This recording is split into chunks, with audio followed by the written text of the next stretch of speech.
వ్యవసాయాన్ని దండగా అనే స్థాయి నుంచి పంటగలా చేసిన ఘనత ఎన్డీఏకి దక్కుతుందన్నారు ఏపీ మంత్రి నిమ్మల రామనాయుడు. రాజమండ్రి పరిధి గౌరీపట్నంలో నిర్వహించిన అన్నదాత సుఖీభవ పీఎం కిసాన్ రెండో విడత నిధుల పంపిణీ కార్యక్రమంలో మంత్రి నిమ్మల పాల్గొన్నారు. గోపాలపురం నియోజకవర్గంలో 23,000 మంది నేరుగా రైతుల ఖాతాలో నగదు జమ చేసినట్లు మంత్రి వెల్లడించారు. 5 ఏళ్లు పాలించిన వైసీపీ నేతలు రైతును నిర్లక్ష్యం చేశారని మండిపడ్డారు. కనీసం రైతు పండించిన పంటకు బీమా చేయకపోవడం దారుణమన్నారు. పంటలకు ఇన్సూరెన్స్ కట్టలేకపోవడం వల్ల అన్నదాతలు తీవ్రంగా నష్టపోయారని ఆయన గుర్తు చేశారు.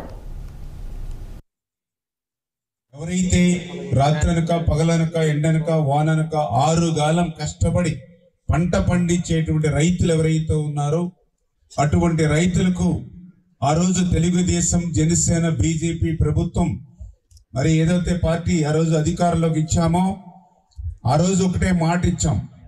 సూపర్ 6 అనేటువంటి కార్యక్రమంలో భాగంగా ఆ రోజు అన్నదాత సుఖీభవ కింద 20,000 రూపాయలు పెట్టుబడి సాయం ఇస్తామని ఏదైతే మాట ఇచ్చామో ఆ ఇచ్చినటువంటి మాటను నిలబెట్టుకుంటూ మొన్న ఆగస్టు 2వ తేదీన మొదటి విడతగా కేంద్ర ప్రభుత్వం 2,000 రూపాయలు, రాష్ట్ర ప్రభుత్వం 5,000 రూపాయలు, మొదటి విడతగా 7,000 రూపాయలు, అదేవిధంగా 2వ విడతగా ఈరోజు మళ్ళీ 2,000 రూపాయలు కేంద్రం, అదేవిధంగా 5,000 రూపాయలు ఈరోజు రాష్ట్ర ప్రభుత్వం 7,000 రూపాయలు చొప్పున, అంటే ఇప్పటికి 2 విడతలుగా 14,000 రూపాయలు ఈ రోజుకి ఆంధ్రప్రదేశ్ రాష్ట్ర రైతాంగానికి అందజేస్తూ 3వ విడత కూడా 2,000 రూపాయలు కేంద్రం, మిగిలినటువంటి 4,000 రూపాయలు రాష్ట్ర ప్రభుత్వం భవిష్యత్తులో ఈ సంవత్సరంలోనే మళ్ళీ 3వ విడత కూడా అందించి, అంటే ఈ రకంగా ఇచ్చినటువంటి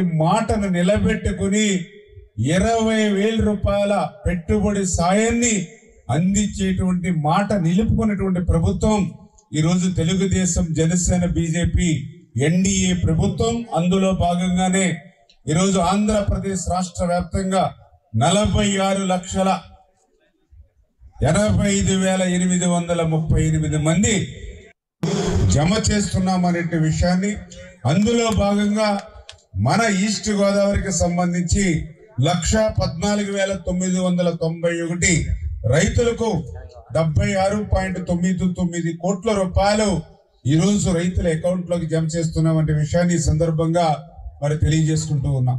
ఎవరైతే రాత్రనక పగలనక ఎండనక వాననక 6 గాలం కష్టపడి పంట పండించేటువంటి రైతులు ఎవరైతే ఉన్నారో అటువంటి రైతులకు ఆ రోజు